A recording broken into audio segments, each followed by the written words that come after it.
गुप्त साम्राज्य का उदय तथा विकास। कुषाण साम्राज्य के पतन के पश्चात भारत की राजनीतिक एकता समाप्त हो गई तथा देश अनेक छोटे छोटे राज्यों में स्थापित हो गए। इन राज्यों में वाकाटक तथा नागवंश जैसे कुछ शक्तिशाली राजतंत्र तथा योद्धे, मालव, कुनिंद, आर्जुनायन, मद्र आदि कुछ गणतंत्र प्रमुख थे। सामान्यतः यह अराजकता, अव्यवस्था और दुर्बलता का काल था, जो चौथी शताब्दी के प्रारंभ तक चलता रहा। परंतु चौथी शताब्दी के प्रारंभ में भारत में राजनीतिक अनिश्चितता की स्थिति समाप्त हो गई और भारतीय राजनीति के रंगमंच पर एक नवीन राजवंश का उदय हुआ। यह था राजवंश गुप्त वंश था। इस वंश को भारतीय इतिहास में महत्वपूर्ण स्थान प्राप्त हुआ तथा कुछ इतिहासकार इस युग को भारतीय इतिहास के स्वर्ण युग की संज्ञा भी देते हैं। गुप्त वंश के शासकों ने भारत की नष्ट हुई राजनीतिक एकता की पुनः स्थापना की तथा विदेशी आक्रमणकारियों को खदेड़कर एक शक्तिशाली केंद्र का तथा केंद्रीय सरकार का गठन किया। इस बारे में डॉक्टर बी.ए. स्मिथ लिखते हैं कि चौथी शताब्दी में प्रकाश का पुनः उदय होता है, अंधकार का पर्दा उठ जाता है और भारत के इतिहास को फिर से एकता प्राप्त होती है। इस वंश के दो महान शासकों समुद्रगुप्त और चंद्रगुप्त विक्रमादित्य के काल में भारत ने राजनीतिक, आर्थिक, सामाजिक, साहित्यिक व धर्म कला के क्षेत्र में अपार उन्नति की। चंद्रगुप्त की मृत्यु के पश्चात उसके उत्तराधिकारियों कुमारगुप्त तथा स्कंदगुप्त ने गुप्त साम्राज्य के वैभव को बनाए रखा, परंतु इसके पश्चात इस वंश की प्रगति अवरुद्ध हो गई। गुप्त वंश के उदय में डॉक्टर आर.सी. मजूमदार ने लिखा है कि इस वंश के कर्मिक उत्कर्ष के साथ साथ देश की राजनीतिक तथा सांस्कृतिक एकता उत्तरोत्तर दृढ़ होती चली गई। गुप्त काल में भारतीय इतिहास की धारा ने पुनः प्रबल रूप धारण कर लिया और वह देश को सर्वांगीण विकास की ओर अग्रसित ही करती गई। गुप्त काल के स्रोत। द सोर्स ऑफ गुप्त पीरियड। गुप्त वंश का इतिहास जानने के लिए हमारे पास प्रचुर मात्रा में सामग्री उपलब्ध है।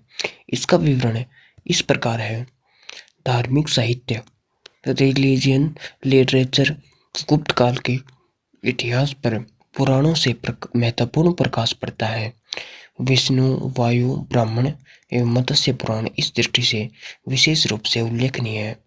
पुराणों से प्राप्त गुप्त वंश के प्रारंभिक इतिहास, सीमा निर्धारण तथा सांस्कृतिक गतिविधियों की जानकारी मिलती है।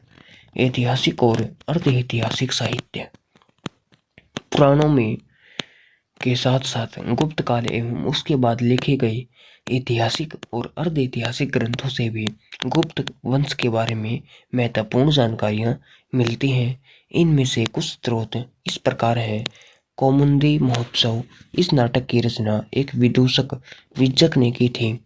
इस नाटक से पता चलता है कि मगध के राजा सुंदरवर्मन ने चंद्रसेन को गोद लिया था।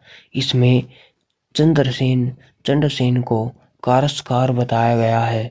चंद्रसेन ने लिच्छवियों की सहायता से सुंदरवर्मन को हराकर मगध की सत्ता पर कब्जा कर लिया। डॉक्टर काशी प्रसाद जायसवाल ने इस चंद्रसेन की संता चंद्रगुप्त प्रथम के साथ की है। इस नाटक से तत्कालीन धार्मिक और सामाजिक स्थिति का भी पता चलता है। दूसरा है देवी चंद्रगुप्तम। इस नाटक की रचना विशाख दत्त द्वारा की गई थी।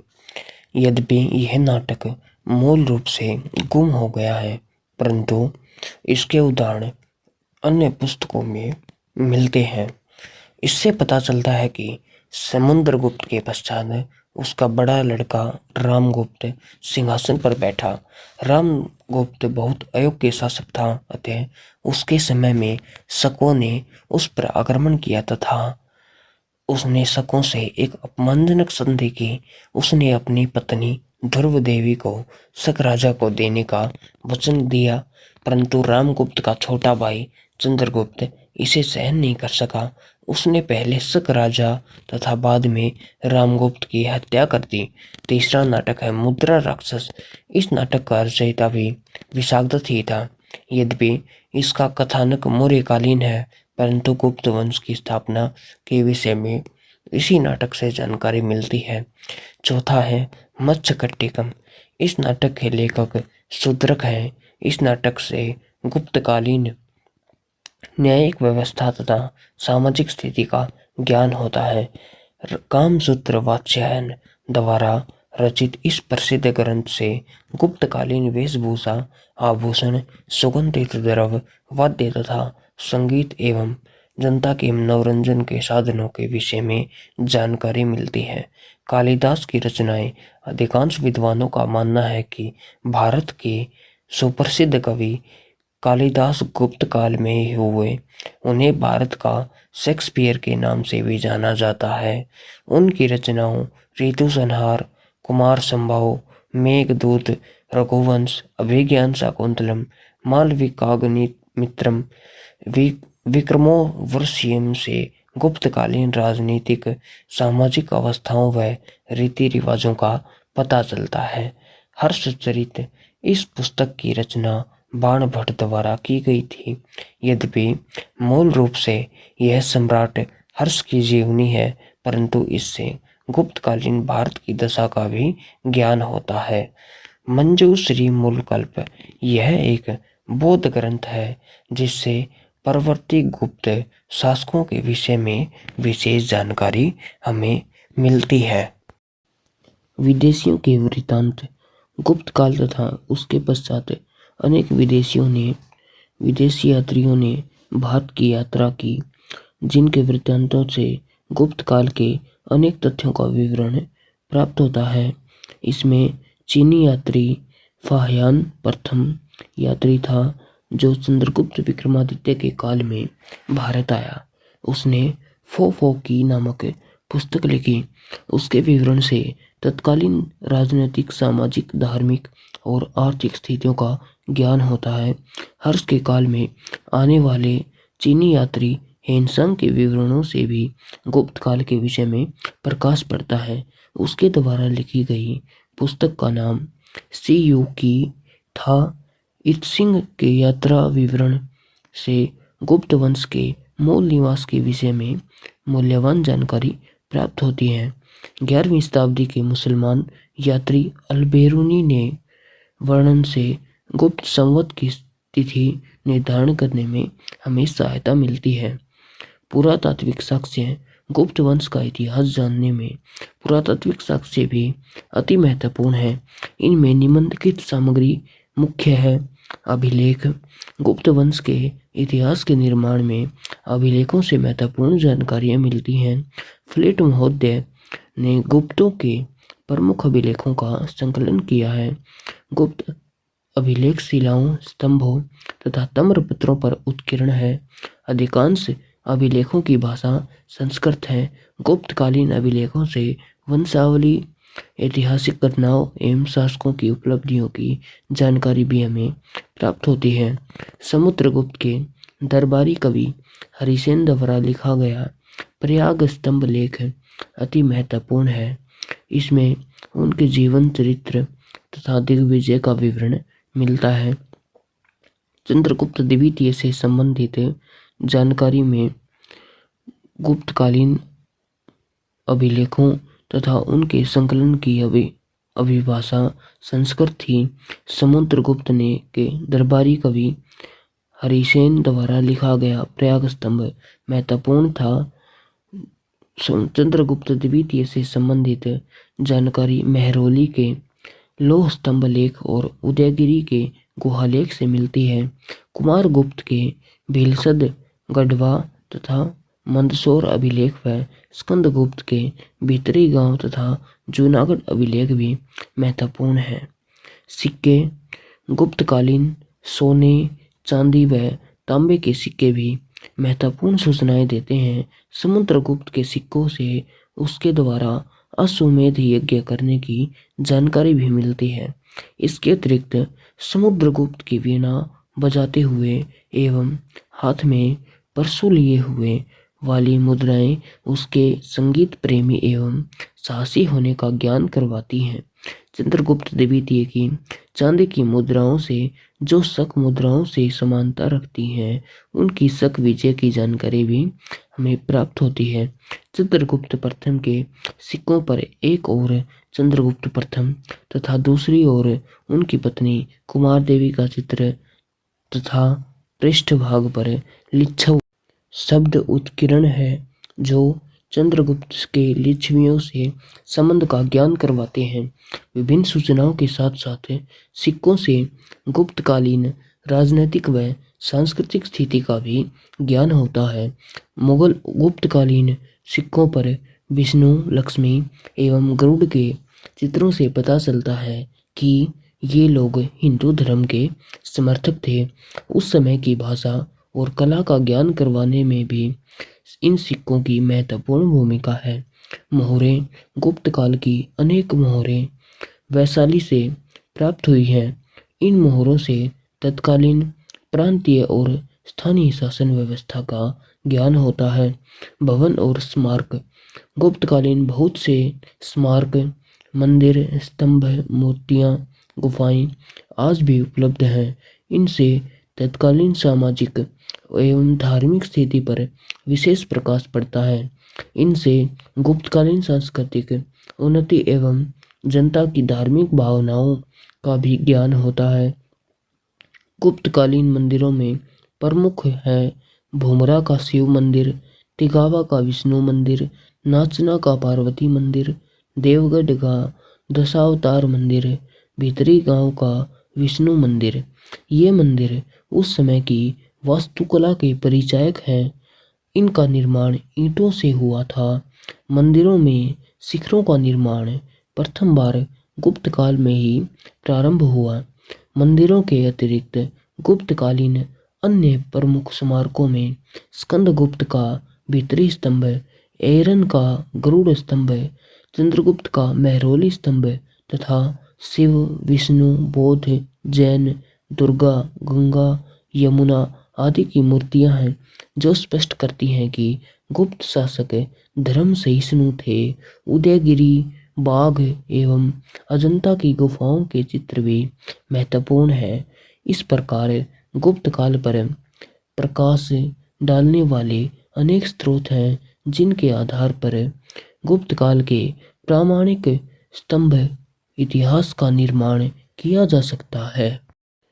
प्रारंभिक गुप्त शासक गुप्त वंश की उत्पत्ति का इतिहास विवादास्पद है। Doctor RC. मजूमदार एवं डॉक्टर अम्बेडकर ने उन्हें भारत की एक प्राचीन जाति माना है।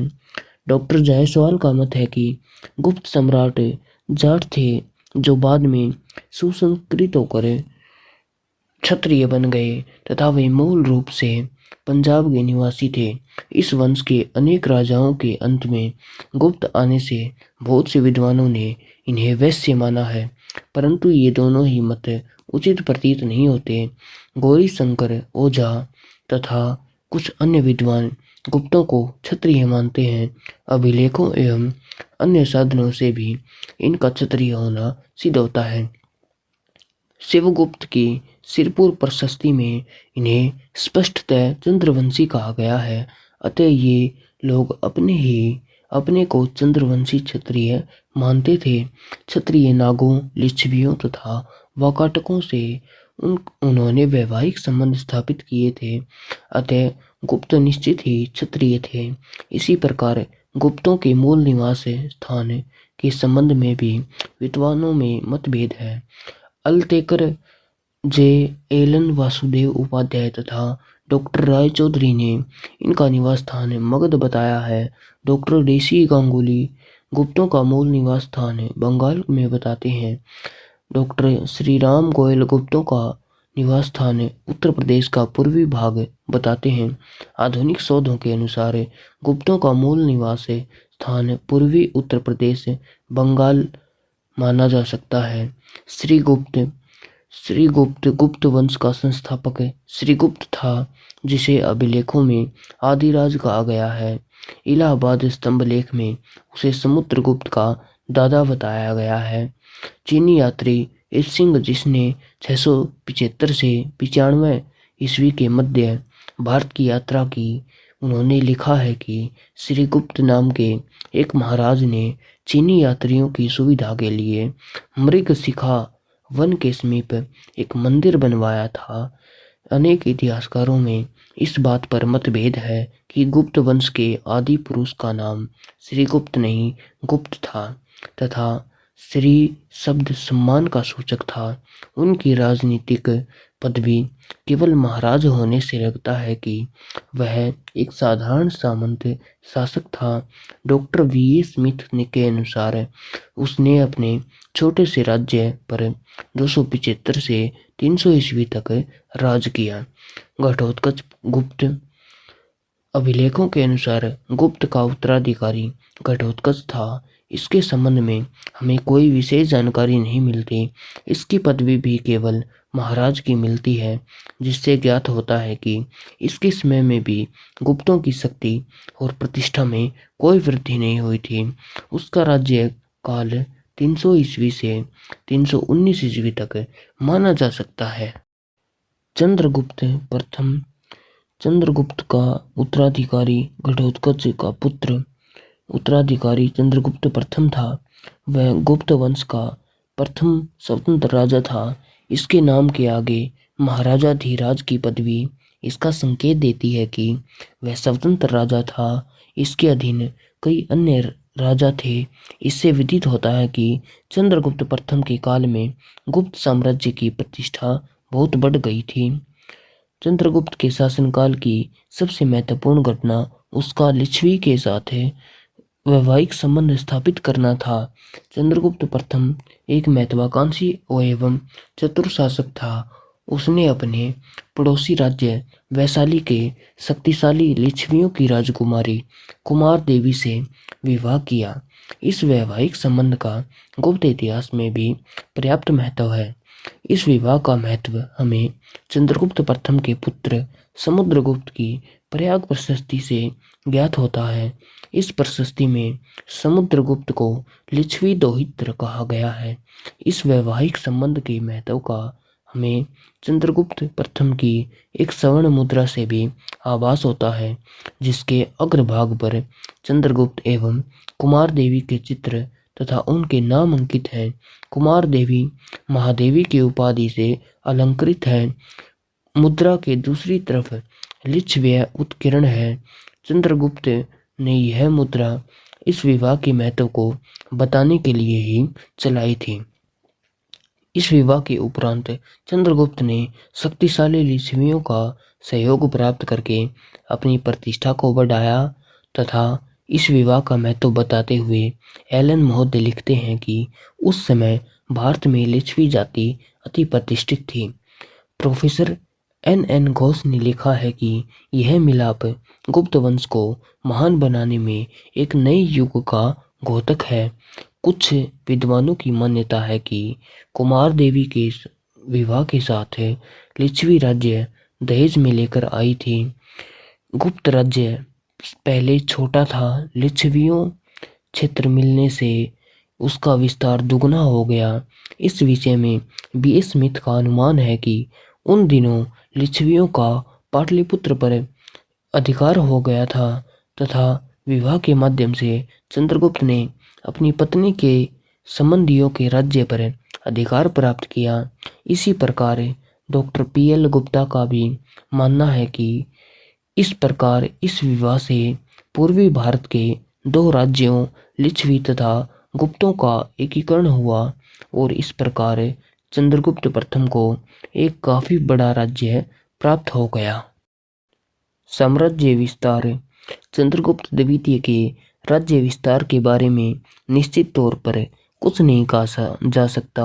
स्मिथ ने उसके साम्राज्य के विषय में लिखा है कि उसका अधिकार तिरहुत, दक्षिण बिहार, अवध तथा इसके सभी पर्वतीय प्रदेशों पर था। वायु पुराण के एक श्लोक के आधार पर चंद्रगुप्त के राज्य में साकेत, प्रयाग तथा मगध के प्रदेश सम्मिलित थे। कृष्ण स्वामी अयंगर का मत है कि कुमार देवी के विवाह के करने के पश्चात वैशाली भी उसके अधिकार क्षेत्र में आ गई थी।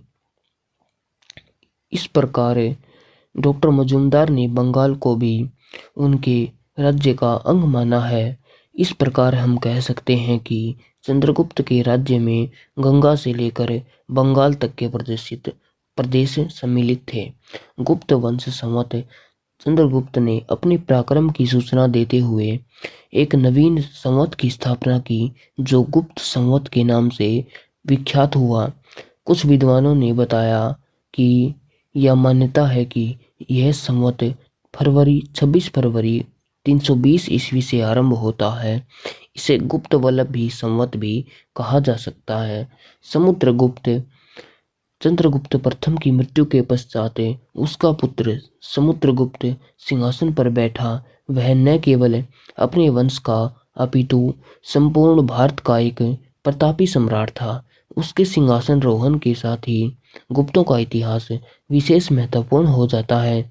उसकी माता का नाम कुमार देवी था, जो लिच्छवी वंश से संबंधित थी।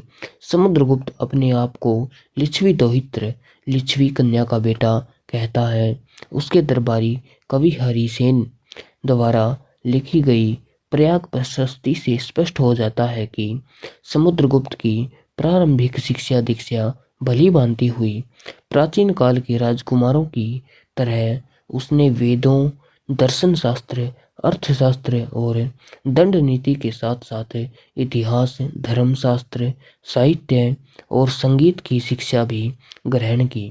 संभवतः वह चंद्रगुप्त का बड़ा पुत्र नहीं था, परंतु वह प्रतिभा संपन्न एवं होनहार युवक था।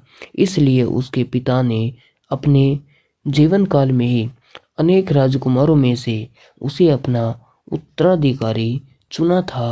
प्रयाग स्तंभ लेख की चौथी पंक्ति से इसकी पुष्टि होती है।